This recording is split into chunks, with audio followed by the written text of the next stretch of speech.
Hello chums, Robert Ross here in Comedy Cottage. Hope you are well on this Wednesday. Yesterday, thank you so much for all the people that joined us for the book club last night about the complete Frankie Howard. That was an absolute scream.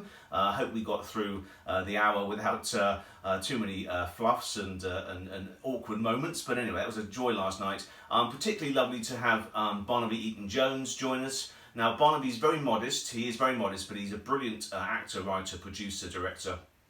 And he's the man behind the recent Pompeii stage show that became the audio, starring David Benson in Frankie's part of Lurkio. So that's a brilliant show. I was there for the live recording of that, and it was an absolute treat. So we'll put Barnaby's Twitter handle at the bottom of here. It's that Eaton-Jones fella, but I think it's at Barnaby EJ. So check that out. Barnaby also, we hung out very briefly down in Slapstick in Bristol just this January just gone. He was mounting his brilliant touring production of I'm Sorry I Read That Again, with the goodies, of course. Graham, Bill and Tim cameoed in that performance, the very last of this year's Slapstick, which you can see over at the Slapstick YouTube channel, Laughter in Lockdown. It's a treat to see. It's hard for me to watch it. It's still difficult to think about Tim in the past tense. Tim was also in the Pompeii show, so he was very close friends and colleague with Barnaby. Yes, so please support Barnaby's work. He's winning all sorts of awards at the moment. He cast that ex-Bond George Lazenby in a thing called Passport to Oblivion, which has won a very prestigious award in New York just recently. So yes, it's good stuff. So download the radio shows, and both myself and Barnaby have contributed to a podcast celebration of Tim BrookeTaylor for the Goodies, the Pirate Goodies podcast. Now their is at Pirate Goodies PC. Again, it'd be at the bottom there. It's a lovely 50-minute salute to Tim BrookeTaylor, and yes, we will carry on regardless and keep Tim in our hearts. And when this is all over, Barnaby, when this madness is over, we will get together and raise a glass or two of champagne for Tim. Nothing but the best for Timbo. Anyway, that's that. But please listen to those and celebrate Tim with laughter and kindness.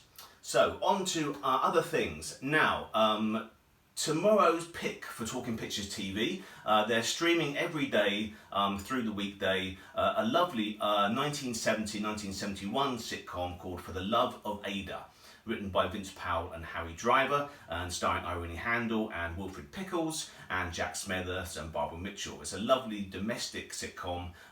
It's at 5:30 every weekday on Talking Pictures TV. So they just started a rerun of that now, so you can jump in any time. It's a lovely, cosy, beautifully written comedy, perfectly cast. So that's my pick for tomorrow's Talking Pictures TV. And what else was I going to say today? Oh yes. My good friend, I mentioned about 2 weeks ago now, we're losing track of time. This is film 42. Yes, so Douglas Adams has the answer. Comedy is the answer. Film 42, about 20 films ago, I mentioned my good pal, Andy Hollingworth, who's the go-to man. He's brilliant. He's the comedian's best friend. He's a photographer and archivist. He paints in light and smile, says Andy. So we'll put his website at the bottom of me here. Go and look at his pictures, they are incredible. He's also building up this wonderful virtual museum of comedy ephemera. He's been to Comedy Cottage and taken a few of my bits and bobs, and they never looked better. So he puts out some wonderful things. He reminded me yesterday that it's 5 years ago yesterday since we lost the late, great, wonderful Keith Harris. And Keith contributed a lovely interview section to the Blackpool documentary I mentioned yesterday. Keith was in there with other late greats like Eddie Large and Ken Dodd. But I'm gonna, with Andy's permission, I'm gonna share with you a beautiful picture that he took of one of Keith Harris's best friends, his best friend, of course, a little green duck called Orville. So here we go. I'm going to show that now. Look at that.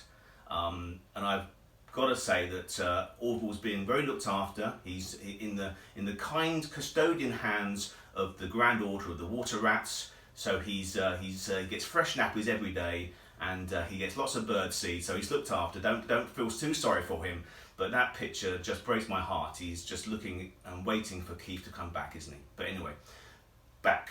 So I'm getting emotional. I'm not even looking at it, I'm just talking about it. But thanks, Andy, for letting us share that. That's a beautiful image. And please look at Andy's website. His photographs are just incredible. So I think that's about it. Oh no, I was going to mention one thing. I also bang on about the fact I do a comedy historian Facebook. That's where the book club lives, over there. The book club lives even. And also I do a daily comedy on Instagram. Now, today would have been the birthday, it's the anniversary of the birth of a brilliant comedy actor and man of many voices, who has the distinction of being the longest running without a break actor in a run in the West End. Okay, you may know who this is. If you don't know who it is, nip over to Instagram and you'll see a picture of this person in question. Okay, there you go. That's my tip for the day. Until tomorrow, have a lovely day and I'll see you soon. Loads of love.